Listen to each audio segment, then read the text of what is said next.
This is going to be a look at the play of Odafe Oweh and Jason Pierre-Paul in his first game with the Ravens against the Bills in Week 4. Of course, we're very thin at that position in terms of the quality guys that are actually being paid money by the Ravens to play outside linebacker, and even some of the guys that at this point I guess have been released, referring to Dalen Hayes. I forget the guy's name that we signed from Miami. Quality guys that could have given us a certain amount of reps. At this point, we didn't have Justin Houston. Who knows when Ojabo is going to be back? It seems like we're going to probably be real patient with that one. And then, one of my personal favorite players, obviously, a lot of y'all know if you've been watching this channel for any point of time, any amount of time, is Tyus Bowser. And hopefully he's back soon, maybe even as soon as week 5 or 6. I'm not sure when that deadline is for him to determine to come back. So this is going to be a look at those two guys. Some general observations first. I thought JPP went out there and played like a warrior. He gave us what he could. I think it's quite obvious he hasn't been practicing for over a year. I'm sure before he signed with the Ravens, I'm sure he was working out and he was doing certain physical drills. I'm sure he was trying to stay in shape, which he looks like he is in shape. But hand placement, timing of the rush looked a little bit off for JPP. Not saying like that's a deteriorating player. That's not what I do after watching one game of a player.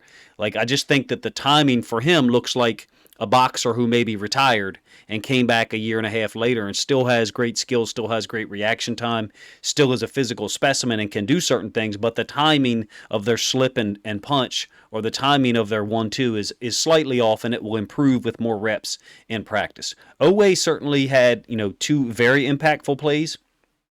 Nearly a third, which I don't know if I show in this video, to be honest with you. I just thought of that. The near sack of Allen late in the game, when he just appeared to not be able to reach out and grab Allen. Very unusual. I don't know which shoulder. I think it was a shoulder he had injured last year, but it just looked very unusual the way he was reaching out to me. But otherwise, we saw a more explosive Odafe Oweh. I will say this, that if you watch some of these pass rushes, which hopefully you stick around and do, we don't look strong versus some of these tackles. There's times where we're running a move and we're trying to chop hands down and the hands don't move. We don't break the posture of the tackle. And that's both guys. That's both guys. So I think that for JPP, it's the timing, the hand placement, where he runs the move at, which part of the arm he hits. And then for Oweh, the same thing. I think Oweh is, clearly a physical specimen. I'm so glad we got him. There's a lot of tools there to use. We got to stop dropping him in coverage, period. And you will see that, I think, one play in this video. So let's get to it. Oweh had 1 sack, five, I think. We had 1 sack as a team, 5 QB hits overall. Oweh had 2 of them. He had the 1 sack, a tackle for loss. Then he had this forced fumble, which looks pretty good. Very strong. There's something about Oweh when he makes contact with people. The ball comes out often. He almost forced that fumble on that last play that everybody's talked about, where we were trying to let him score. And sometimes evaluation and analysis needs to wait a while so that we can get more information about the play. Like, everybody jumped on Odafe Oweh first. Like, we're trying to let him score, dude. Well, number one, the running back's probably going to fall down. And there is a lessening of the running back's posture in terms of his ball security when he looks like he's getting ready to go to the ground. But this reminds me of the Odafe Oweh we saw last year. Staying flat, staying square, trying to figure out, okay, is it going to be a give to the running back? Which way is he going to go? Is it far away from me and I need to turn off and take off and go? Or is the quarterback going to keep it, and boot back out here, which place he'll put his left foot in the ground and he'll run and try to pressure the quarterback. In those cases, the second part of that description, he's probably not going to get the sack, but he's going to keep the quarterback from getting to the edge, number one. Number two, he can get in the throwing lane, which we've seen him do. Look at the frame on the guy. We got a big, explosive athlete who hasn't been playing as fast as we know that he can. So over on the other side of this play, we got JPP. I'm glad we got him. I don't know about y'all. He's a first guy off the bus type dude. He is. But the problem is we got like 6 or 7 of them. So he only had 4 tackles, I think 3 solos, 0 quarterback hits. I thought he had 2 extreme hustle plays in this game that just kind of told you about what we've got in terms of a guy who's not just going to stand there and watch because it's on the other side. I just don't think he looks game strong yet. I just don't think that some of his the situations where his posture breaks on contact, I'm not saying that that's going to continue to occur. I don't think it is. It just looks to me like JPP is a guy who is in physical shape, but not yet in technique and game shape to be doing those things 40, 50 snaps at a time. Same in a game. Same play, end zone angle. You can see the crease developing on the backside for this running back, and then the way Oweh finishes and strips.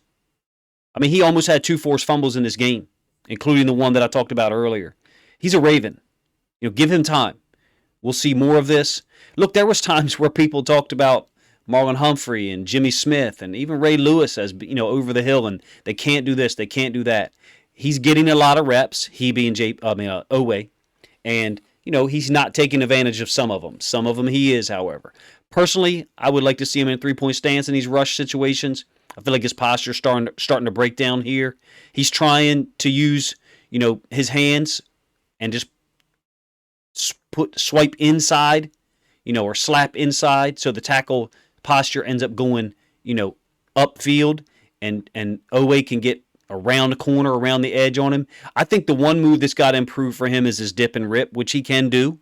I have seen multiple times this year where his dip and rip has not been effective, and he's actually kind of like, spending too much time with his face mask looking at the ground in those situations. Now, a couple of observations, like, day one the game, Josh Allen made plays. You've never seen Lamar Jackson do anything like this. Like, that's not in his DNA. Apparently, I don't know if it's in this guy's DNA because he's a hell of a player, but I will say this. Quarterbacks learn this behavior because of the rule set. I don't think this says anything about Josh Allen's character, me personally. I think he's a great player. If we didn't have Lamar Jackson, you would love to have a Josh Allen on your team. But the rules, if you ask me, are making it possible for guys like this to lobby every play. There's no disincentive for them to do so. There's no disincentive for them to fake being hurt when they are not hurt. And so just if you're not sure what I'm saying, I think it's Copeland, comes in here late after the hit by Oweh and seems to fall on Josh Allen's back. Maybe Copeland's chest hit Josh Allen, the back of his helmet, but come on. All right, over on the other side, we'll watch this one time. If you haven't got the point yet, we're going to watch these plays multiple times. I think I've got 10 plays loaded up for you. I just don't think JPP looks incredibly strong yet. One of the things about a guy like that is, like, it's going to be his second move, his second interaction, his second punch or second hand movement that's going to win sometimes, and I didn't see him with that in this game. It looked like he would run one move on each rep, and that was it. All right, so now we've got him on the same side. Oweh on the inside, JPP on the outside. We did that 3 times that I saw in the game, and in each case, Oweh drops back. JPP tries to rip, or JPP is rushing. And I just don't think JPP looks game strong yet. You let me know what you think. There's an attempt at a rip, but he's a big guy, obviously. But there's no changing of the pad level.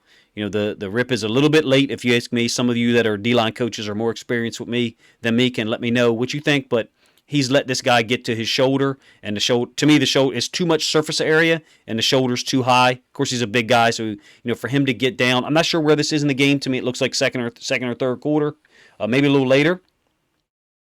I thought he gave us everything he had. I just don't think that he looks like a guy who can play every snap yet, and we're not going to need him to play every snap once we get Justin Houston back and once we get Bowser back. All right, Oweh on our left, JPP on our right. I've mixed up the names like 3 times. I'm not a big fan of this. Josh Allen appears to see something because he's right on this immediately. So whatever he sees, I don't know. I suspect what it could be is the inside linebacker walked up to the A-gap to the boundary. And then we're going to drop this end, rush him over to Harrison's, pass drop area, and then bring Harrison on a loop stunt. To me, it seems like we're not getting anything out of this. We're talking about Oweh, yeah. But I mean, even whoever the player is that Oweh is doing this, which Oweh does, we're not getting anything out of it, if you ask me. So over here on the other side for JPP, he's a good teammate. He understands the concept. He's going to stem inside to try to open this up for Harrison. I think Harrison goes off the edge. I just don't think we're getting anything out of this concept right now for real. It's unfortunate that we're asking Oweh to do it.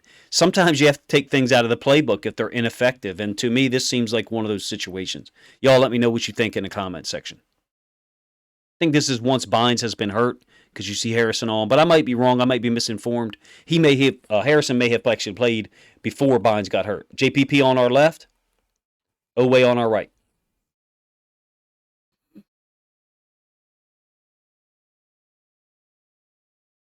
Just don't think we look strong yet with JPP. The moves to me are just not hitting clean yet. It doesn't look like he's had 10,000. I know he's had 10,000 reps, of this move or various moves like it in practice. It just doesn't look like any of them have been recently.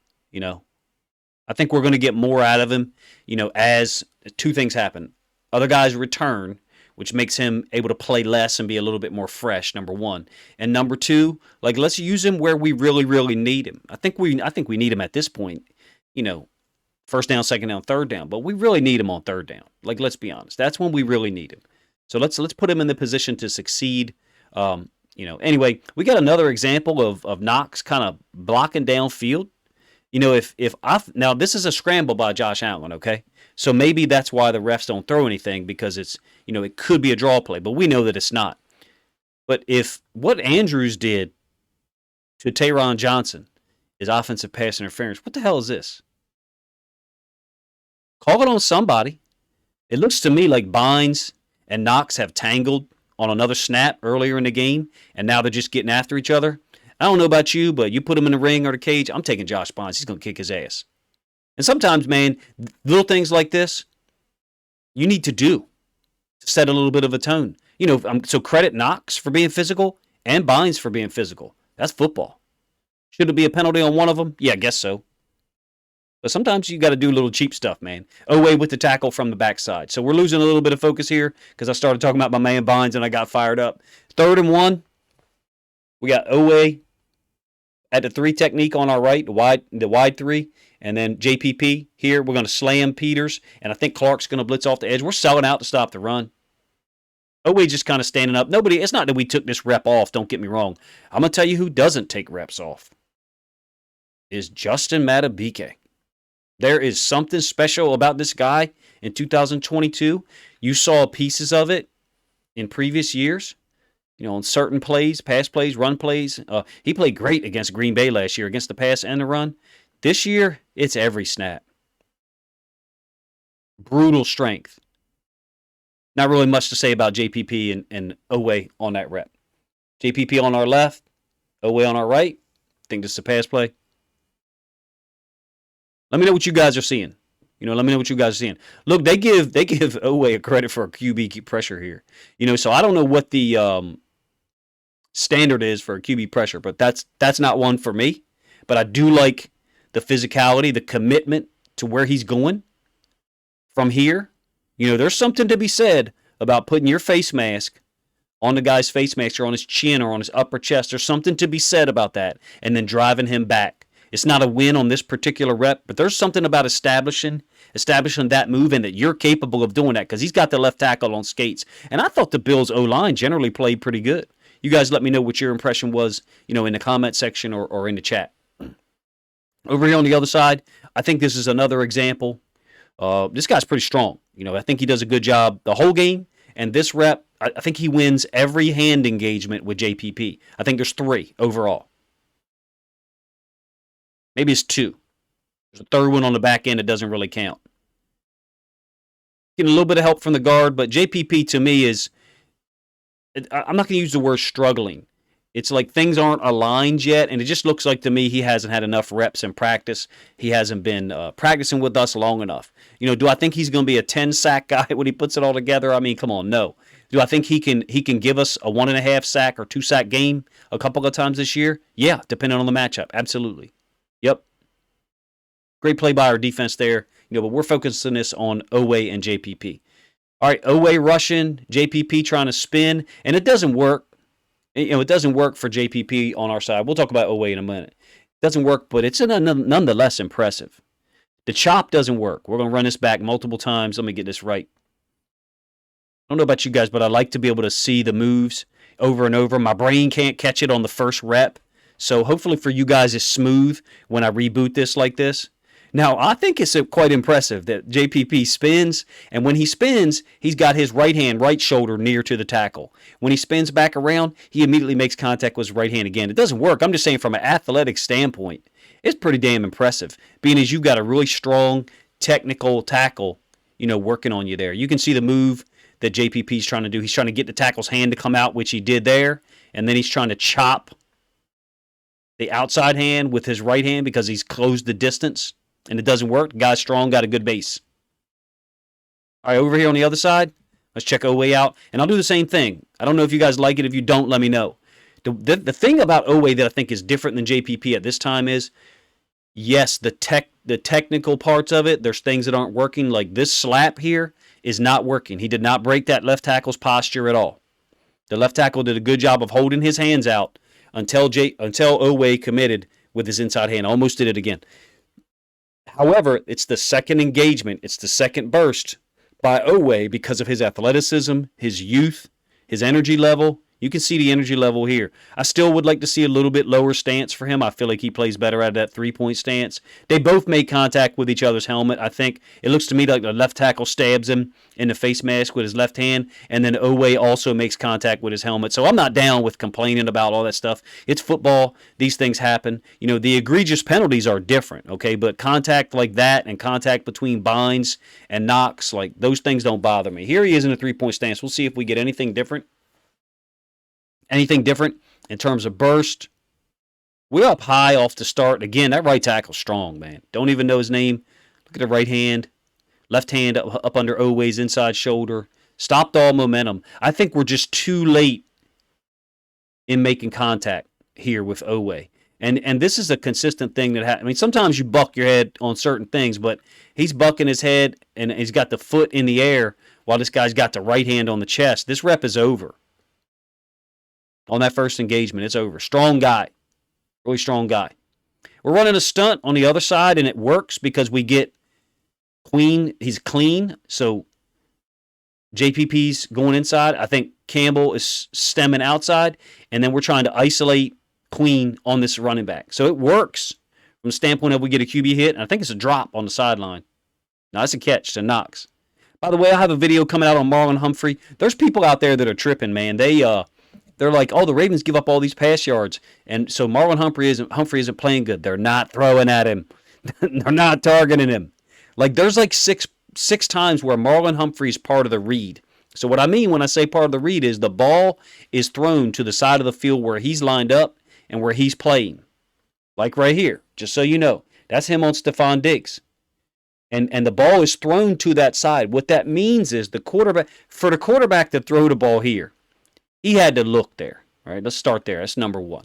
Number two, if he's looking there, the secondary element, and who knows, he could have been the primary target. It could have been read number one, read number two. And I'm not saying that it was on this play, but point is 6 different times the ball is thrown to Marlon Humphrey's side of the field, but it's thrown to a different receiver. That means the guy he's guarding isn't open, or the quarterback doesn't like the matchup. I mean, that's really the only two things it can be, or he could be later in the progression. So I think he's playing great, and I think there's a lot of people out there that are tripping or they just don't understand coverages and how difficult it is to cover people man-to-man in the NFL, and Marlon Humphrey's doing a great job of it. Okay, Oweh, JPP on the same side. You know what's up. Oweh's going to drop back, kind of spy. And it looks like Matabike gets a hand on this. I don't know if he gets credit for it or not. He's occupying 2 guys. And unfortunately, we're not getting any rush from this backside. But it's a 3-man rush with Oweh as a potential 4th man to fill. I'm not sure if that was tipped or not, but this is one of 2 situations where I think Hamilton had good coverage. I'm not sure if that's not Knox. I'm going to be honest with you. The matchup I wanted to see was Hamilton versus Knox in man. Athletic ability, length, timing, ball skills. I would like to see that matchup. I would. Knox is a great player. He's a great player, but I'm not sure that athletically he beats Kyle Hamilton just because of athleticism. JPP off the edge, trying a little chop again on this right tackle. Not working. He is getting around the edge, but we're not getting any interior pressure to complement it. Our pass rush is just not working right now. It's not. From the edge position. It's not. because those two guys played so many snaps, and the guys we played against the Bills are quality guys, good football players. Under center, Oweh here, JPP not on the field, and this is the boot. So I will digress here in a moment. We're selling out to stop the run. We don't have JPP on the field. You can see we walk Clark up. We're bringing Clark off the edge. We're bringing Queen off the edge. So those guys are your boot players, right? So you've got a couple of ways to teach this. You can use your own terminology as you wish, but flow to me. If I'm Patrick Queen, I'm setting this inside, right? I'm the force player. I'm the guy who's got to knock it back inside and let interior guys make the play. Same thing for Chuck Clark.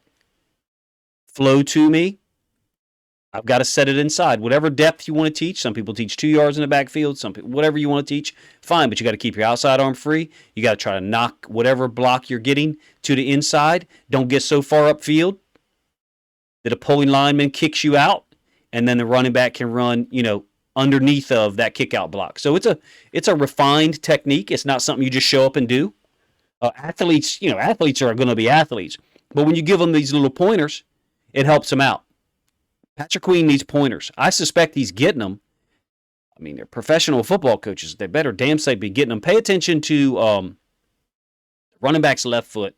And I'm going to try to pause this in a moment. I'll let it run real quick so you can see Queen's angle. Kind of like drawing the letter S from the bottom. I don't know if y'all, or maybe the letter C. Maybe S is a bad example. Normally you draw the letter S like this from the top. It looks like to me, Queen goes like this, veers in, and then veers back. So I don't know what letter that would be. Maybe a reverse question mark. It shouldn't be that. Well, I'm going to pause it now, like I said I was going to, for Josh Allen. All right, so the running back's feet were here. I think his left foot was there, and his right foot was somewhere over there. What we would teach is on flow away, if we're blitzing, okay, we use this against wing T teams. If there's any wing T coach out there, you're going to put a comment up saying, we would shred you with wing back counter.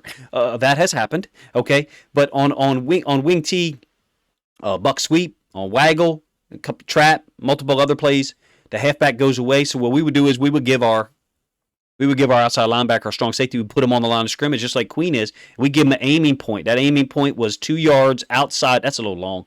That line's too long. The aiming point was 2 yards outside of the outside foot of the running back. So right about where Josh Allen's shoulders are even with. I'm going to pull this back and let you look at this. Okay, so here is his left foot. So his aiming point, the way that I'm discussing teaching it, and this was taught to me by somebody who ran the split 40 defense for 20, the assistant coach who ran it, I should say. But that would be our aiming point for Patrick Queen. So if we get flow away and we're blitzing, you got peel. So you're going to meet whoever shows up right there against the wing T. Everybody knows this. 9 or 20 series, it's going to be the quarterback. What's Patrick Queen do? He veers inside. Why? Right now he's undisciplined. And that's unfortunate. Because this right here is, try to use my Cat Williams voice maybe on that. This right here should have been a sack and a forced fumble. And look, I'm going to be honest with you. You may not like me saying this, but the fabric of football is physical. What you teach your kids is you hit him so hard on that wing T waggle. You tackle him so hard with your inside shoulder, 2 yards wider. We would put cones down 2 yards wider than the outside foot of the running back, where the running back was. You hit him so hard that the coach does not call that anymore. And we're not satisfied with how we do it unless you get 1 15-yarder. And some of y'all are going to be like, that's Bush League. I don't care. I don't care what you think. Like, you want to take plays out of the playbook. And when they give you something, Josh Allen under center, because he's tremendously talented, and you're bringing this peel blitz, by both guys, Queen and Clark, athletes. You just got to be on this. You just have to be on this when he boots out here. It's about the angle, and it's about poor eye discipline. And right now, we have guys on defense that demonstrate poor eye discipline at the wrong time consistently. It's very unfortunate, and it's something that has to change. So this is the last one. We're going back to Oweh's sack. The cumulative effect of hitting the quarterback on the play that I just described with Queen And this play here, which, we didn't get to hit Josh Allen that often. The Bills' offensive line did a great job. All right, give them credit. That's a deep, talented, well-coached football team. We had a chance to beat them. But the point that I'm trying to make is the cumulative effect of hitting these quarterbacks, even though they're protected, overprotected, let's be real, the cumulative effect of hitting them causes a deterioration in their play over the course of the game. And then the next time you see them, that didn't happen with Josh Allen. That play that I just showed you, by Patrick Queen is a tremendous missed opportunity. Can't tell you how disappointing that is as a coach to know that there's a read there for you to use, and your experience, you may teach it differently. I'm just going to tell you the way we taught it worked. One of my best friends I went to college with had 24 sacks one year using that technique right there. Occasionally we got screened on. Occasionally people ran wingback counter, but they didn't run waggle. And they didn't run halfback pitch. Those things got taken out of the playbook. And when you put a player in that position, man, and they don't take advantage of it, as a coach, that's really disappointing. You blame yourself, man. You really blame yourself. Because you're like, man, I want that shine for this dude. And I don't know about you, I want that shine for Pat Queen sometime, So this video is about JPP and Oweh. Forgive me for the, digression, moving away from the subject area. So, I want to make sure the content is tighter than that. But it's something I feel passionate about. And we have guys that can make plays athletically. And they got to stay true to their reads, number one. Or, number two, they've got to be taught the reads better. In the case of JPP and Oweh, I'm so glad we got them. And they were on the field for a lot of the time. Man, it would be wonderful if we can get Bowser back or Justin Houston back. Those guys being able to complement each other, being used strategically. And then in pass rush situations, put them all on the field at the same time. Put three of them on the field at the same time. Let them rush. Let them work against a guard. It's a different rush technique, different style. I understand that. But we would also have advantages with JPP or Justin Houston or even Oweh going against a guard. So let me know what you guys think of the breakdown. I parlayed this video twice and got off task. So, if you got a problem with that, let me know. Once talking about Marlon Humphrey and his coverage, and then once talking about the play with Patrick Queen. I think it, needed to be addressed from a coaching standpoint for all of us, for some of you guys for sure. Let me know what you thought of that and my breakdown of JPP and Oweh in the comments section. Share this on social media if you think other Ravens fans would enjoy the content.